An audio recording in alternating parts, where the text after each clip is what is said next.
the bench with RASI Sports.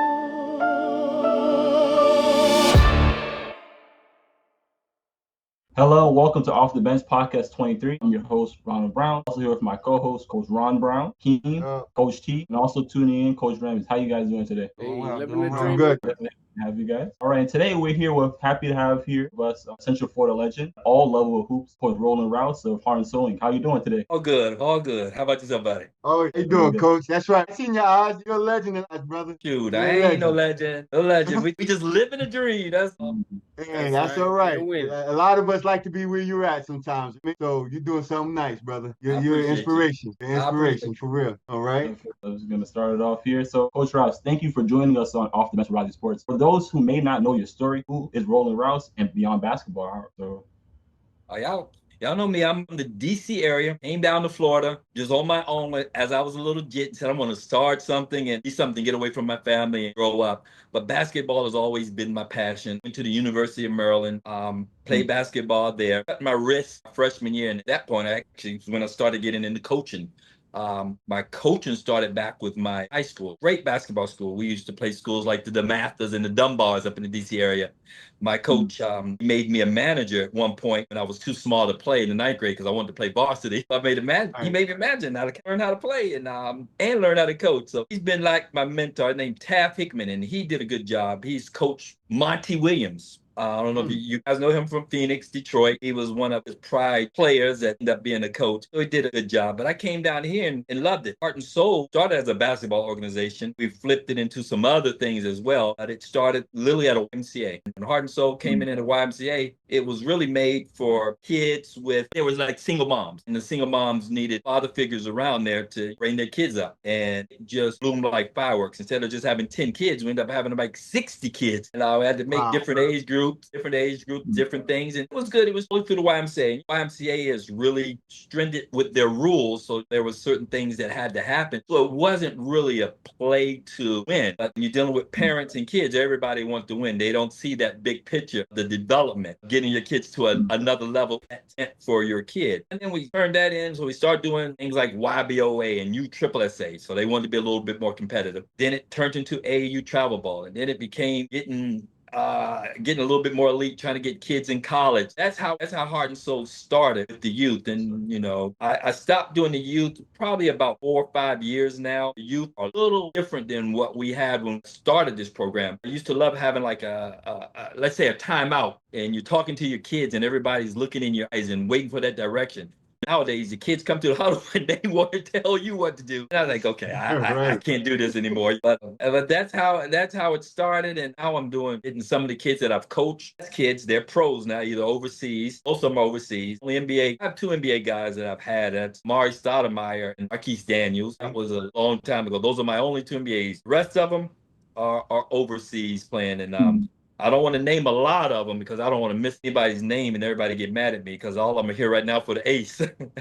Right. Sharpening their skills. But that's how Heart and Soul came about. And that's a little bit about me. Everybody know I have 6 kids. Just got 4 grandchildren, 1 coming up now. So I think this is going to be a rotation that we're going to be doing this again. I coached all of my kids in the basketball. I sent 2 to play ball in college. The rest of them were to get the kids to go to college. It wasn't getting them to go play pro. Right. It was just to help the moms able to get them in college, whether it was JUCO, whether it was Division III, Division II, it didn't matter. And that's what the whole plan and that's what the vision is. And if I were to do it all over again, that would be the same stepping stone. Let's get an education because that's where we're missing it right now, in my opinion, what's happening in travel ball. Well, I don't even call it AAU anymore, it's travel ball. They're forgetting about the education part. That's true. Oh, they still have it down as AAU, but travel ball is that next level, elite players, because kids still playing that. Because I know earlier we was talking about Disney. That's still AAU. It's still AAU now. That's AAU. It's competitive, but it is AAU. So that travel ball, and you make a travel ball team. You have a roster, and if you made a travel ball team, you should be able to play. And I'm watching travel ball teams where they have guys that don't even play. They get a jersey. Really sit on the bench like, why are you there? And then I start thinking about the money grab that programs need. When I was doing basketball and travel ball, they tried to put the cost to the kids and the parents, divide it by 12. And that's what your cost was. And there was always some kids that didn't have the money, things like that. And their parents wasn't giving it to them. But now it's a money grab. And one of the things I stopped is I started seeing people making money off of this. It started turning into a business. And I was like, nah, I can't do that. The kids that I know, most of them are coming from disadvantaged families where they don't have a lot. And then to sit there and say, hey, I need you to give me $1,000 a year. You can divide it however you want so your kid can play basketball. I just didn't think that was the right move to do. So it put taste in my mouth, and I was watching programs. I'm not even going to name the programs because you guys know a lot of the programs. They charge you just to try out for the team. It just makes no sense to me. No, it doesn't. It really doesn't. I mean, it breaks my heart because, like you said, a lot of these kids can't even afford to even go to the YMCA for another lesson. Yes. You know what I mean? Yes, you caught it. I remember when the Browns, when you guys started a program called Dynamite Basketball, and it was the same time when Heart and Soul started. I even knew the people who printed your jerseys, the same company was printing them. And I told them that, make sure they took care of you guys, that you guys had a good cause. And I'd never look at any program as like rival or something that you had to be better than. I always looked at every program. If you're giving something back to the community or the kids, we all are winning. But it just spiked really hard to be a profit center for different coaches. I've lost friends do this travel ball or AAU ball, and they charge them. They wanted my name to be associated with them. I said, no, I can't do it. I'm not my friends anymore. I lost good friends because of that. I can't do it. I tried it, just couldn't do it. Couldn't do it. No, it's definitely tough. Right now, they have you as $1 billion company right now. Wow. And here it is. When we were coming up, like we was trying to scrape, but I'll never forget, like the gentleman that we had on the show a couple of times, Nemo. We talked, and he was telling me stories and stuff, talking about like people don't understand. Like every time now, when you go out and play ball, at least every weekend, a parent is spending at least $1,000 to $1,200 weekend. Yep. Look at the gate alone. The gate alone is ridiculous. That should be free. That should be free. Now, I'm slow, but I'm gonna assume that the gate means the door where you pay the ticket price to get in. Come on, you're not that slow now, boy. Come on, that slow. That slow. Now, there's some folks out there who aren't coaches and who aren't around the game who might be listening, and I just don't want them to be in the dark. Nah, fair enough. On, let's say you got your son out there playing, and his brothers and sisters, and you and your wife want to go watch him play the whole weekend. You're gonna spend roughly $40 a person. Kids don't come in free. Everybody's paying, and then you gotta eat. Because it's all day, and they spread the games apart because they want to keep you there. A lot of the facilities are even creating their own dine-in places, and they buy the food, not even great food, and they sell it at a premium price. Kids need to have water. They're gonna sell the kids a bottle of water for $4. Makes 0 sense to me, and I had to back away from that. So let me. I'm gonna throw my partner like sitting next to me here under the bus a little bit, because he has what, 3 boys here, right? 3 boys. Now I ain't gonna bring your daughter because she's an athlete. She's doing something a little different right now. But what would you say to him now with his 3 boys? I think his oldest is what, 10? 11, right? And the youngest is what, 3? So right now, I told him he's my neighbor, so he's gonna be all right. But what would you say from your standpoint, like what avenue should he go down? What advice would you give him right now? Start with that 3-year-old. I would put that 3-year-old in YMCA. Don't hire a trainer. Don't hire anybody. Let him develop social skills. Teach that kid how to play with other people, how to get along with other people. Hope you get a good coach that will teach them the fundamentals of dribble and things like that. They don't know that it's only not about just winning, but it's about having fun. When you see that joy on their face, you're going to say, okay, this is what I want for my kid. Now, if your kid is special, you want them to do more, and you can see it, you're going to start looking for that trainer, but not at 3 years old, 5 years old, 7 years old. They need to have fun and develop social skills. Your 11-year-old, you said he's 11 or 10. Okay, he's junior high school. So he needs a trainer. If you want him to be that special player that you can probably get him into college, he hasn't been trained before, I would get him a trainer. But if the trainer is trying to charge you tons of money, I wouldn't do it. I would find somebody that wants to do it genuinely from their heart, that really means it. The coach does not have to be an NBA player, college player, D1 coach. He just has to be someone that knows your child and wants the best for you and your child.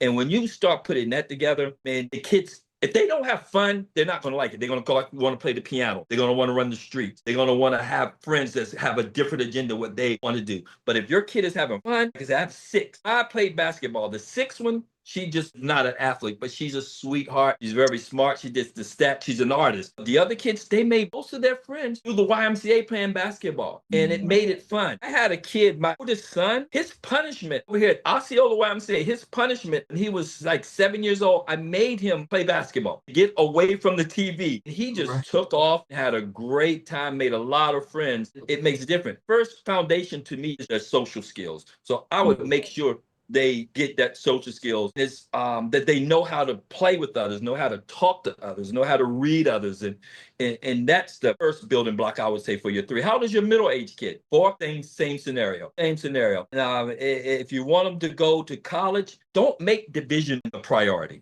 We all would love for our boys to play Division I. Just make them. There's a kid, I'm not even going to call his name. He went to Poinciana High School. He went to JUCO. He went to JUCO by accident. The JUCO team wanted another kid, which was his friend, but they picked the wrong kid, wrong name by mistake. So the kid went to JUCO. They didn't take it back. He performed well. He got a scholarship to South Florida out there in Tampa. He played 1 year overseas. Just stand with his dream. Just stand with his dream and working hard. And he was a listener. And if the kids are coachable, they can only be coachable starting with you as the parent. You have to instill that in them. If you give them bad values, and as coaches dealing with you, you're going to have those kids where their parents are telling them, you're the best player on that team. You need to take all the shots. Those are the kids you got to stay away from. Those are the kids you have to stay away from. Because I see coaches beg kids to play. And I always say, if you have to beg them to play for you, you're going to have to beg them to stay because they're going to leave you. Right. That is so true. That is so true. Oh, man. Oh. All right, Coach. So take us back to your beginning. Where did your love for basketball start? It actually, my first love was football. I love football, but I never grew football. I played quarterback in high school, set records, did great. And then I was introduced to basketball prior to that, but I was introduced competitive basketball in high school by this gentleman. I wasn't raised by my father. My mom raised me single. And he took me under his wing and let me make the team, and he taught me things, and that's where my love came for, right? So that's where my love started, and I wanted to do it right. The biggest thing, though, I always tell people, when I did games like prior to high school, I always loved to hear my mom in the stands yelling for me. That made me feel good. It made me feel like I was the most special person in the world to hear her yelling for me. My first tryout for a team was a rec team in Temple Hills, Maryland. I tried out for it in my church shoes. I started up them people floors so bad. But I made the team. People took care of me, and they taught me the social skills that I needed. And growing up in the DC area, DC is Chocolate City. But where I was playing ball at, there was a lot of different races. And I got exposed to that, which part of that made me come to Florida, is I wanted to understand more cultures than just the Black culture. But that's where my love for basketball started. Oh, no, that's what's up, man. I knew you was from the DC area, but like, I didn't know you really was out there like that. I see you as a Redskin fan too, so you got some stories after that. Giants, because I don't want to hear nothing about them Giants. No, not right now. Hey, this is our year this year, Coach. This is our year this year. I believe it. I actually do believe it. I do. Man, that's what's up. All right, Coach. So what rigged, they win. You say again? If the Giants win, that means it's rigged. Oh, man, get out of here. Get out of here, They look good on paper. They do look good on They paper. do look good on paper. Something is going to happen. The Knicks and the Giants. Good point. Hey, no, baby. They look crazy. Good point. The Yankees playing pretty good right now. They are playing They good. are. Exactly. We always play good. The Yankees always play good, man. Come on now. Okay. Wait. Are you saying pay good or play good? Hey, both. Both. Yes. Both. They buy their championships. I ain't afraid to say that. Both. Coach, I want to ask you something that I think might be a little, I don't know, testy, just based on what you said. I'm a capitalist, if you will. Okay. You know, I think I know how to draw the line between helping the kid and being moral, and also tying in some cash for my time. That's also valuable.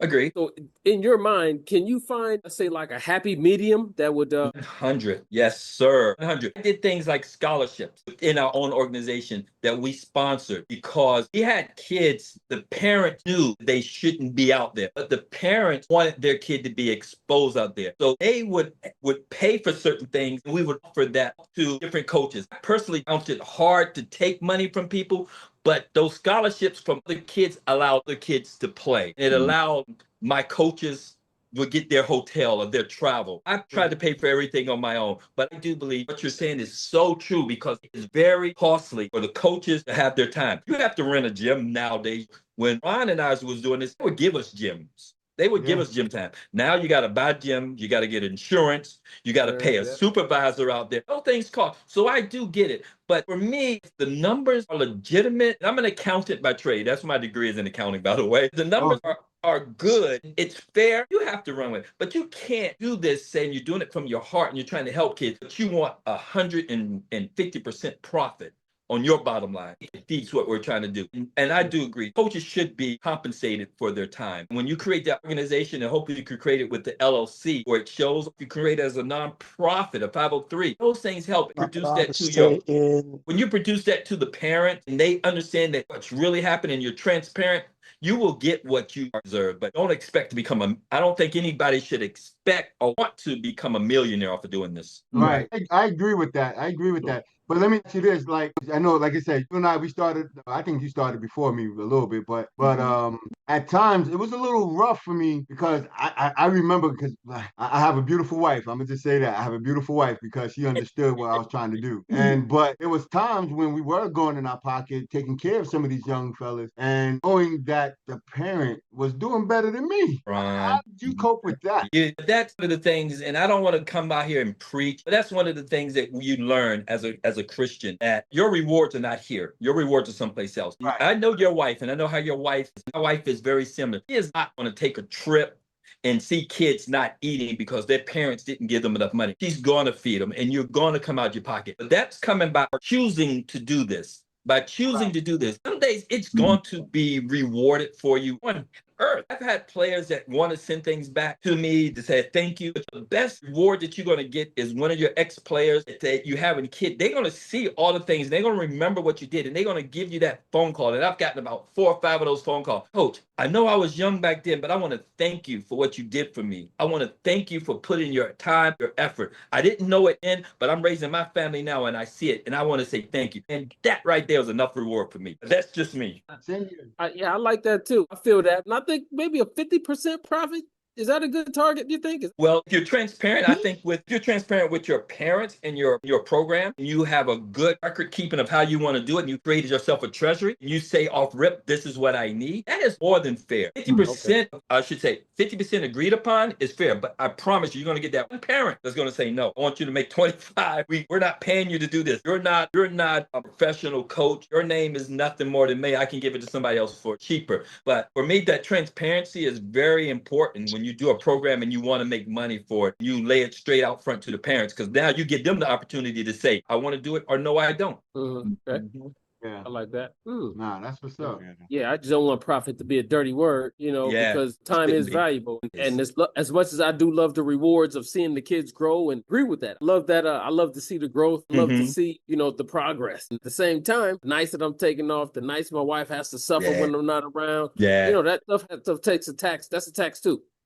I agree with you 100%. And it should be. Guys have just taken too far advantage. I was started to partner with the program. He started off for 15 kids. Everybody had to give him a $750 deposit. Wow. Okay. He bought them uniforms. He bought them shoes and things of that nature. So it was good. It covered 4 tournaments.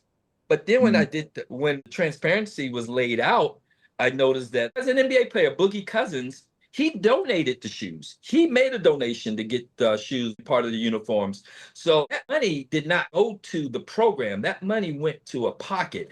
And that's where that transparency would be. Now, if someone says, I need you to pay $750, you're going to get shoes, you're going to get uniforms, and we're going to pay for 4 games. I got a sponsor to help us get some things, but your name, you're going to be on this team, you're going to be able to travel, and everything is covered. That's your transparency. But the lie, I shouldn't say the lie, and the untruth telling, saying, I'm going to get your kid the NBA, and it's going to cost you $750 for starters, and this is what you get. You lose me on that, and I just can't be part of that. Like I said, I grew up with a single mom. We were not rich. Like I said, you heard me say my first tryout was in church shoes because I did not have a pair of tennis shoes for the basketball court. And I know the parents struggle, and the kids that have their dads around, that is such a huge blessing. Our culture now is getting better with dads staying with their kids. But I was born in the 60s, dating myself. In the 60s, dads were moving in and out. They were all over the place and left the moms to raise the kids. And that's my way of thinking, that when I see a single mom, can't say, these single moms don't have 1 kid. They're a single mom with 3 kids. And I'm going to ask for money. but it just takes away for what we are here for. When you do youth sports, you're supposed to be doing it for your heart, from your heart. It's supposed to be your heart, a hobby, not your job. But if you translate it into your job with coach, you should be compensated because it's time away from your home, time away from your family. You need to eat, and you're covering a lot of other expenses that are not even being shared. Gas right now. Right. Could you imagine gas right now? And you had to travel up and down 95. Yeah, listen, I remember it back then. What do you mean? Yeah, and it was good gas prices back then. Yeah, good, but still, it was hitting but it was a cost. Yeah, it was a cost. Yeah. Oh man. Small chip. Yeah, and you had to do their program, and they were feeling certain ways. That's that selfish mode, I would think, because I would think kids get there better by sharpening their tool. By the coach at Liberty. So I put together a Osceola AAU team. And never been done before. These guys always pretty much hated each other. Osceola kids didn't play well with Gateway, and they didn't know how to play with each other. So I promised the coaches, you show me what you want your kid to learn, and that's what we'll do, teach it. That's the steps that you have to go to be successful dealing with high school coaches and the high school kids to get them to that next level so that the high school coaches feel good about letting them play AAU or travel ball with you. I'm gonna say something about that high school thing, Coach. Come on, let's be real here, man. Like lately, we've been watching some bad basketball, man. High school basketball is bad. High school basketball is bad. I don't even go to high school basketball. I don't think I've been to a high school basketball game in about 2 years. I was at a East League game last Monday. They had their opening night, and there were two teams played the last game. I'm not even going to talk about them. I said, this is like a high school. High school teams are more disciplined than that. But it also goes back why high school basketball has gotten bad with the kids is because of the discipline of the kids. The kids right now, social media has changed the game. Kids want to practice with mic'd up, with videos. They want to do it their way. They're not listening to the coaches. Was that Ramsey? I didn't say nothing. Oh, you hear it in the background. Oh, yeah. Well, yeah. The kids are different from, I would say, my last, something going on in the meeting back there. My last successful year was 2018. After that, the kids just wanted to tell me what they wanted to do, what they were going to do. And you're not my dad. I don't have to listen to you. I'm like, let me stop before we catch a case. Right. High school ball is bad. Very bad. No, it is. Yeah, message to the boosters. It's bad basketball and you overcharging. Or y'all messing that thing? Good point. Good point. I haven't been to a high school game in a long time. And I love going out watching high school basketball. I love watching kids and asking them what they're doing during the summer. Come play with me or do something, but it's not. Then you get kids they ask you straight out, what'd I get? What's in it for me? It changes the game, doesn't it? Oh, it does. It does. It changes the game. I mean, that NIL funneled way down. Man,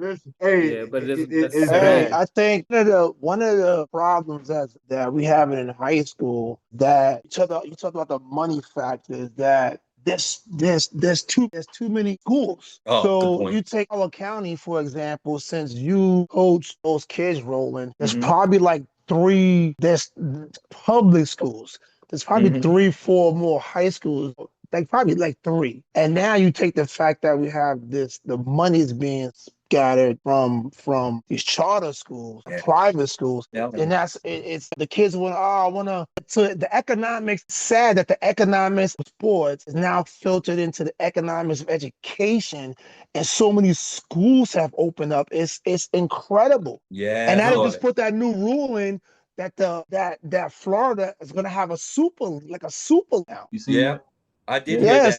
And that's because the money. That's because the money's filtering, and those programs, elite programs, and they're getting all the kids. So it's like, but then where are these other kids? So you're gonna go see a team play? You be like, damn, I'm ready to walk out. What's that one school that's from the Osceola, Kissimmee, St. Cloud border? They, to me, started it out here. City of Light. City of Light. Yeah, they started it. They introduced us to it. So they got a little ahead of the game. Exactly what they did. They made it money-making program. But as we're out here and we're voting for the people that we want to run these programs, we forget about these little things because we need to have the right superintendents in the schools that's going to fight to make things happen the right way. Osceola, Ramsey nailed it. So many schools, because when you look at St. Cloud, Osceola, Gateway, we're talking less than 10 miles apart. That's 3 schools. Poinciana, Liberty, what's that school? Dimension? Is that Dimension over there? Yeah, New Dimension. But 3 miles away from each other. So in those 2 schools, between Poinciana and Liberty, their program suffered when Liberty opened because it pulled from that school to over there. The hallways were empty. I have a daughter. She played basketball at Poinciana. I taught her how to play basketball her 9th grade year so she could make the team.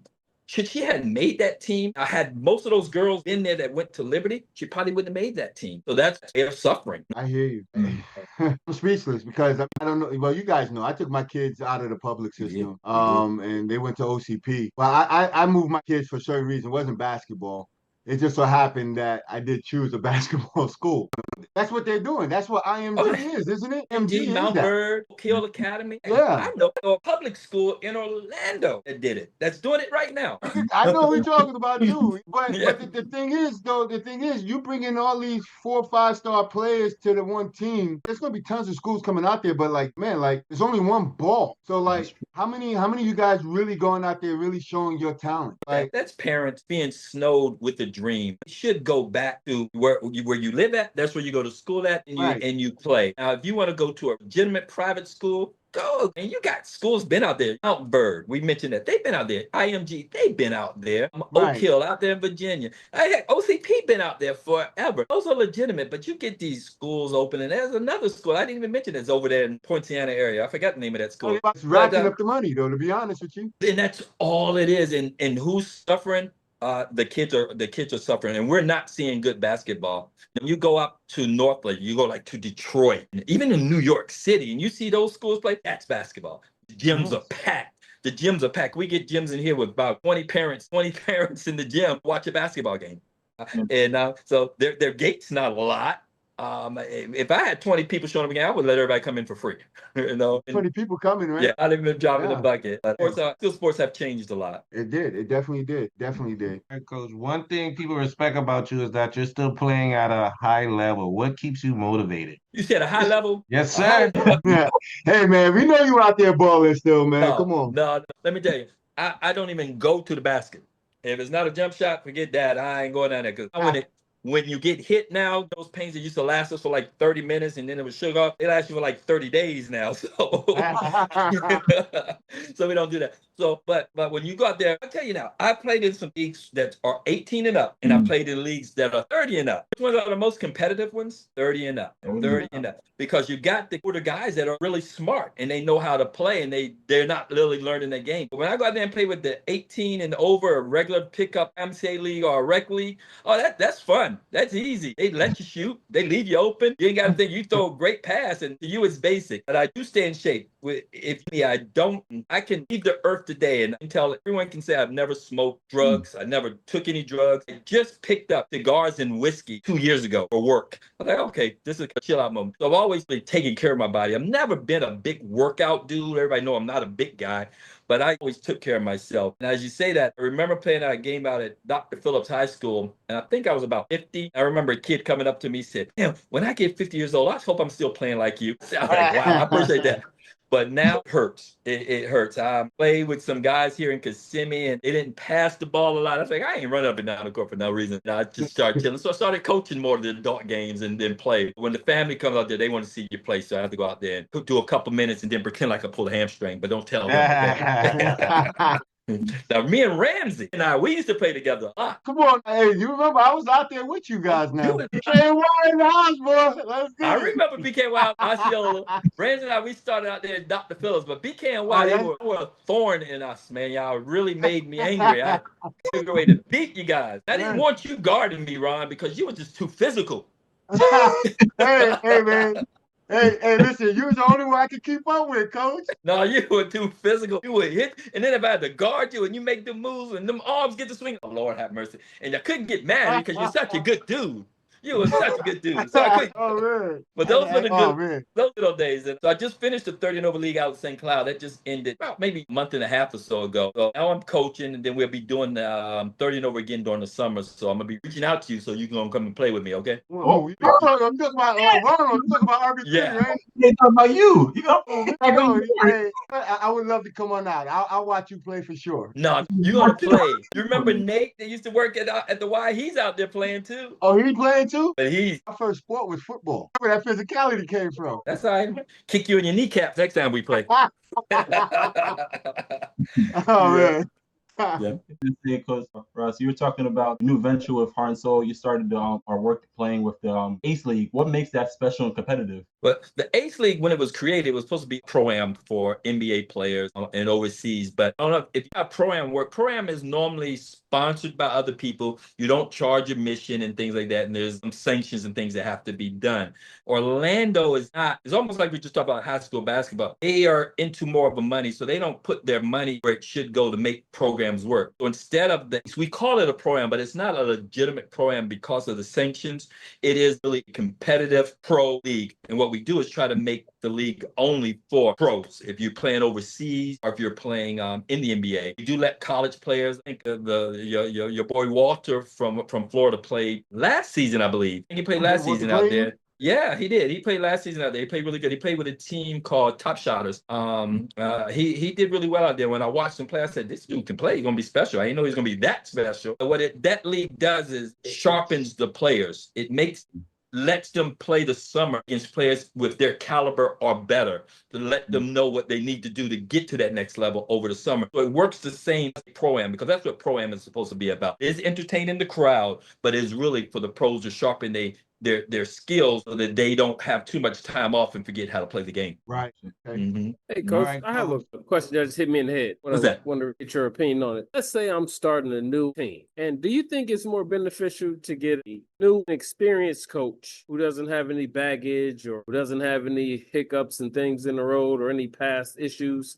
Or do you think it's best to go with somebody with tons of experience? Well, that's really going to be a preference for you. It really would be. If it was me, I would go with the experience, because you don't. Especially if are we talking about the kids or are we talking about the pros? We're talking about the kids. No, we're talking about kids. Yes, because you don't want to gamble with kids. Fragile. They are literally our future. So I wouldn't want to gamble with them. I would go with someone who's proven that they know exactly what they need to do with the kids, and saying it's not about me winning. That's just the hardest to coaches to understand. It's not about winning, especially at your age groups that you're dealing with. If you're developing them, it's more about that development. And if you got a coach that's really personable, works well with the kids, and the kids respect them, and he's learning, if you owning the program and you can oversee it and give your input, you're winning. But if you get that guy who you're just teaching and you feel good about, you're winning with him too. It really depends on you, what you really want. I don't think you can go wrong either way. I would just get a regular guy that just came up to you and said, hey, I've got some kids and I want to coach and I want to learn. That's hard. And Ron to tell you as well, it's hard to coach your own kids.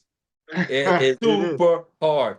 You have to be mindset. But I would say this though, Coach. The one thing that I will suggest to, like, even Keem here, you wanna be there to make sure that whomever is coaching your son is doing right by him. Yes, sir. And that's what you always did, and I always respect that. So you are always there. Now, you were not that parent on the side that was trying to coach him away from the coach. And that's where a lot of coaches really want to separate from their from the parents. I've been to games, parents are complaining who's starting. I remember YBOA game. I like everybody go out there. Right.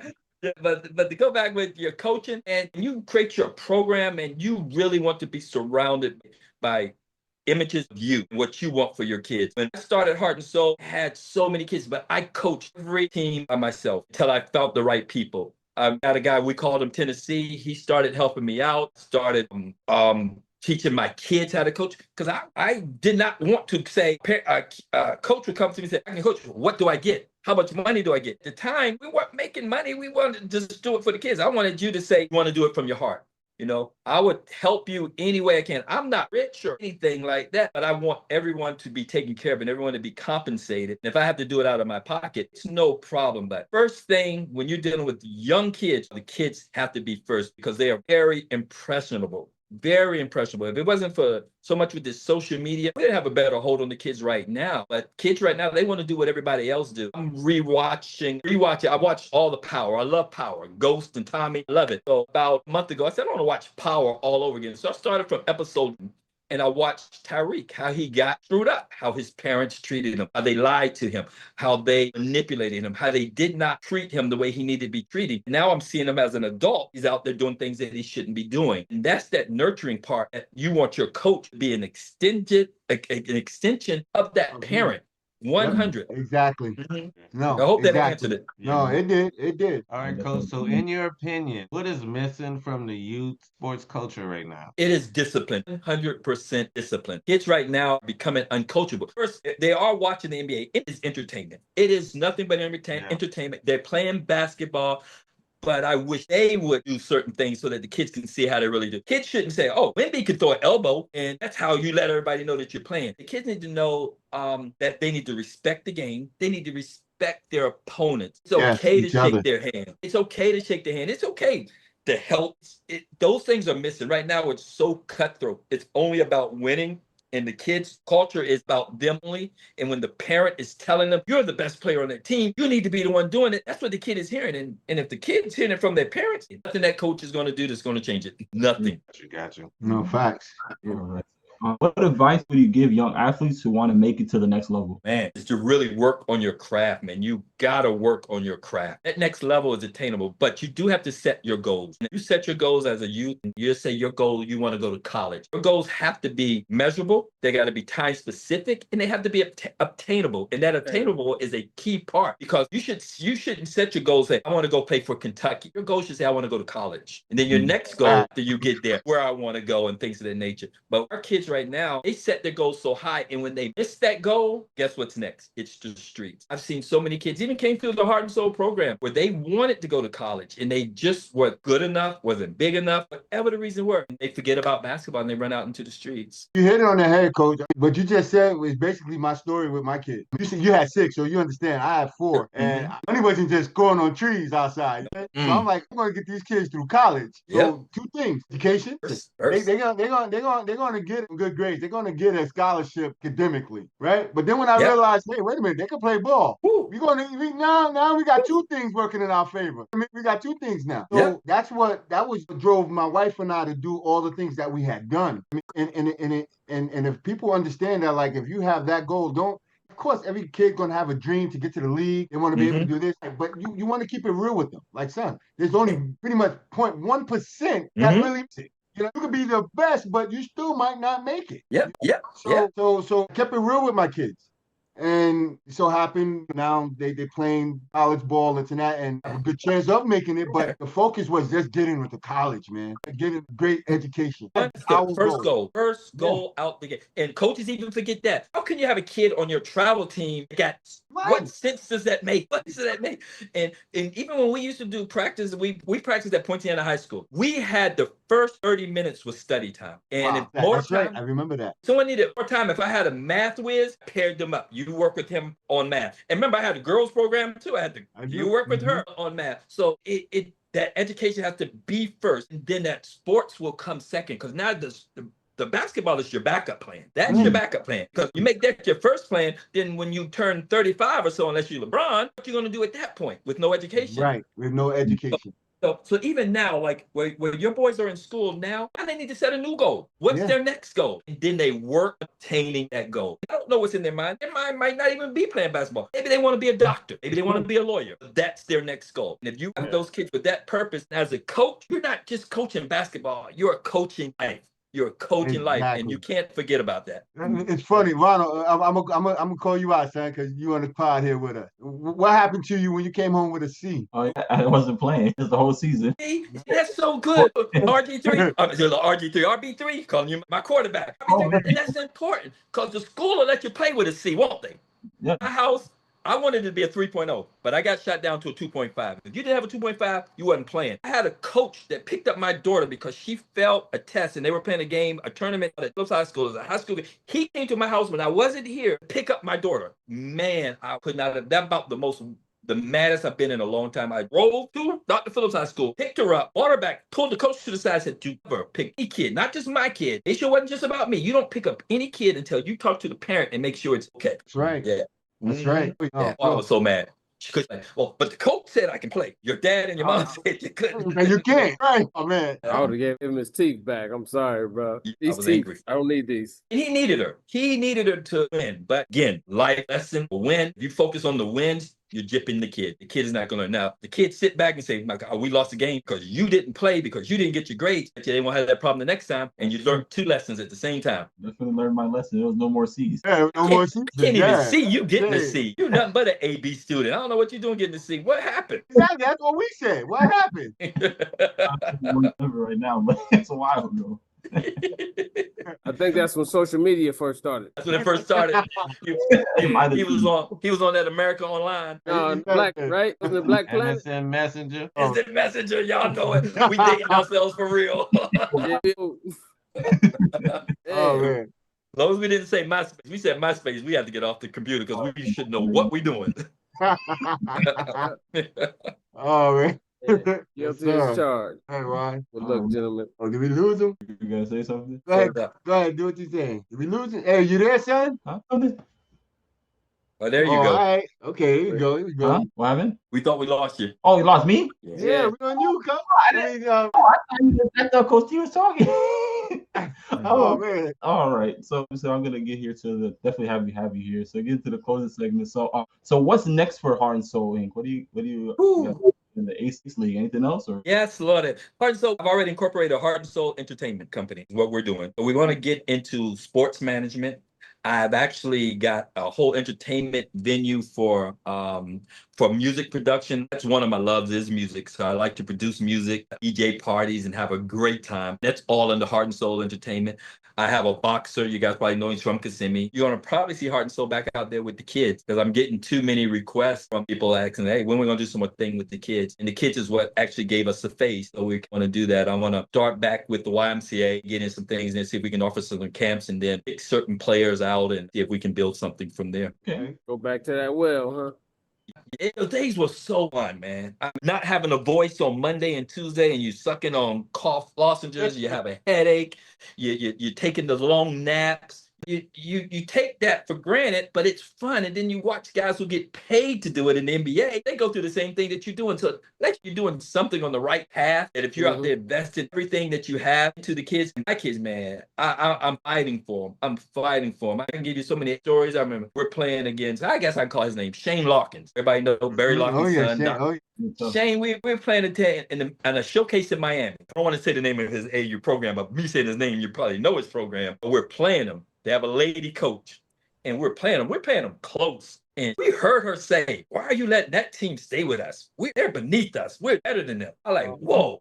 So I have a guy on my team, which I'm going to call, he's one of my favorite players, Stephon Moody. Oh, Moody. One of my favorite players. They fouled him hard. Assassin. He's playing in the Ace. He didn't play the other day, but he came out there with the team. But they fouled him really hard. He didn't give him the foul. I'm running on the court. I'm like, because who we are and who they are, you don't get the foul. I'm going off. Stephon came to me. I remember like it was yesterday. Coach, man, nobody ever stood up for me like that. And I appreciate it. He says this, I promise you, they're not going to lose this game. I'm like, I didn't take nothing from it at the time, but the performance that he put out there in Miami to put his name on the map, incredible. So those are the things that I love and I do miss, and that's why I want to get back out there.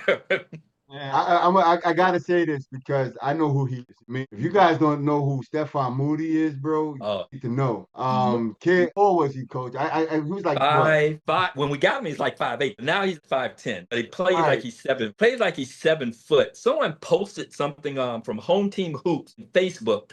And he had in his Heart and Soul jerseys on actually in this video. He did a 360 dunk. He was just doing all these things, and people was, who is this guy? So I finally responded. I've probably gotten 200 comments about him in the last month that posted. Stephon Moody was especially, he went to a few high schools, Liberty and Poinciana, and he got a scholarship to go to FAU. His grades, he didn't do good out in FAU. I don't want to put him on blast. He didn't do good out there, so they sent him to a JUCO. So when he left the JUCO, he said, Ole Miss wanted him. And Ole Miss was reaching out to me. I was trying to think he went to. It was Ole Miss. Miss was reaching out to me, and I'm like, I got him. You want him? I talked to him. He signed for Ole Miss, and the rest is history. Set records. We watched him beat Alabama. We watched him beat Kentucky. We watched him flat ball, and now he's playing a different. Forget ball. Listen, because I love athletic kids, right? Listen, Team Terrell. If you haven't seen this kid play, well, he's a young man now. You got to, or even find some videos. But he was playing for Ole Miss. Coach, he flies. Yes, the kid he flies. He don't get up. He fly. You remember, Ron, when they used to have the Great Florida Shootout? Florida Shootout. It was a 7-footer that everybody was recruiting from California. Like, everybody was there. Look at this dude. And I was trying to get Stephon in college at the time. No one was looking at him. So I would go to the college coaches, knowing it was illegal. And I'm going to bet anybody $100 that my dude right here, this 5'9" dude, is going to dunk on your 7-footer. They looking at me like I'm crazy. Oh, man, listen. And did he not do what I told him he was going to do? He performed. Dunked on him, and everybody wanted to know who he was. They put him on. Remember when USA had the tournament at Amway when Team Florida would play Team USA? Yeah. Well, they never would win. Team Florida would lose everything. That year, Stephon played, dunked on everybody, won the dunk contest, and Team Florida got their win. And I just saw. Listen, but look at home team hoops. Listen, that's why. I'm sorry, Coach, to cut you off there, but that's why I call you Godfather, because he's Mr. Poinciana for us. For people that's from Poinciana and know about Stephon and even his little brother, Steph put Poinciana on the map. He did. He truly did. He put Poinciana on the map. He truly did. You put us on the map. Yes, Lord. He's a little dude, strong and quiet, really a good kid, but and look, we talk about him dunking. The guy pull up from the logo. You remember when he played Florida? Remember when he played Florida in Gainesville? Yeah. I'm telling you, legit. He put point on the map. He put point on the map. He really did. He did. He really did. Home team hoops. They ran a little segment on him. You'll see him there, but you can find him. You can find him anywhere. But he's a good dude. If I had to say my favorite player would have been Stephon Moody that I coached. But I think I was Reggie Messidor, who's now playing overseas. Guys. I had Messidor in the gym when he was like 5 years old. I always tell him, I don't want, they may not let me back in.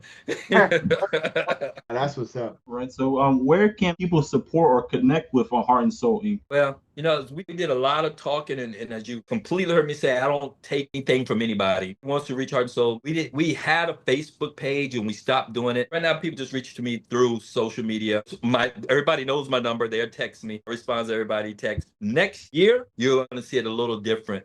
We're going to be looking for sponsors for elite players, and we're going to be looking for developmental coaches and players that just want to get that social skills down before we hand them out. Because we have like drills and skills. We have Greg St. Remy's play. Those guys get the kids. But when they get the kids, they should have those kids already know how to play with other kids and get those guys developed for that next level. And that level for me with them look like high school. Now, Ramsey and Greg, they're putting kids through college as well too, but we need to do a part of getting them before they get to that level. A lot of things I see when I see a 6-year-old out there practicing with a 16 and a 17-year-old, well, they're missing things. So it has to be done in some stages to make it productive for everybody. Oh, yeah, I agree. I agree. All right. So you have any final messages to the youth, the basketball and everyone watching this podcast today? You got anything? Man, if I had any message, I would tell everybody to keep watching RASI Sports. Just keep watching. That's my message, because they're going to give you insight on what's really happening.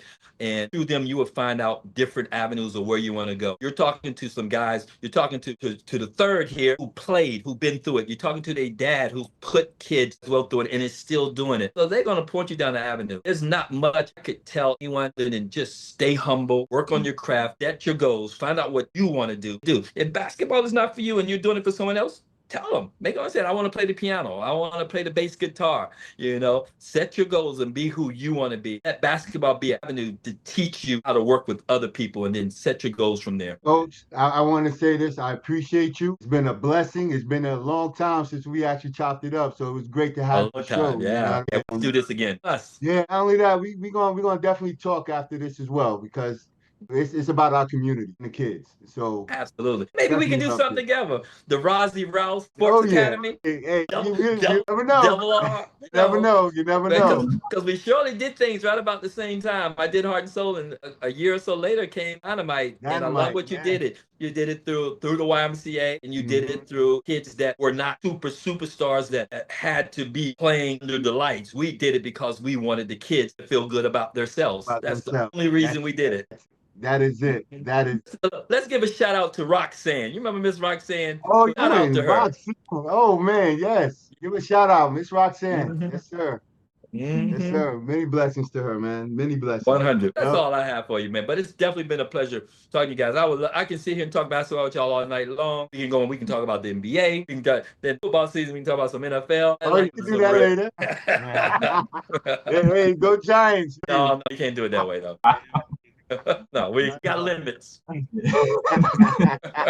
So definitely enjoyed having on here today. Listen to your journey and your insight on the basketball and the community. And I definitely wanted to let everybody know to remember to stay off the bench and have a great day. Have a great day. Have a great day. Everybody have a blessed day. Appreciate you, Coach. Appreciate y'all, baby.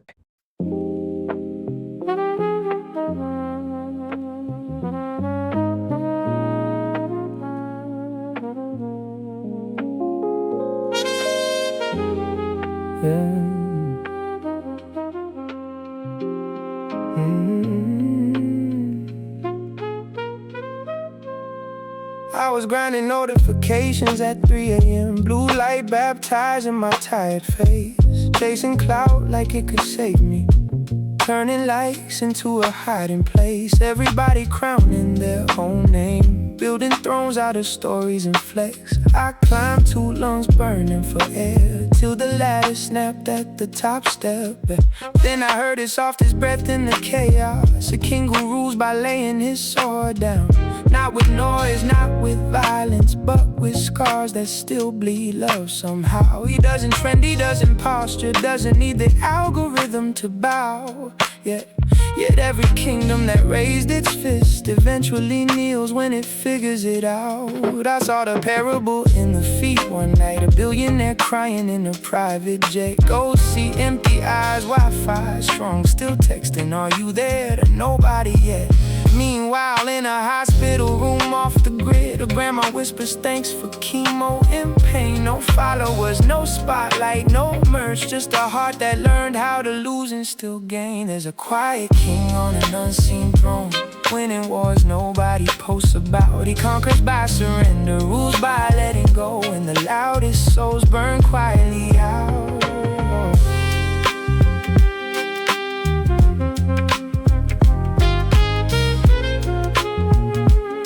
So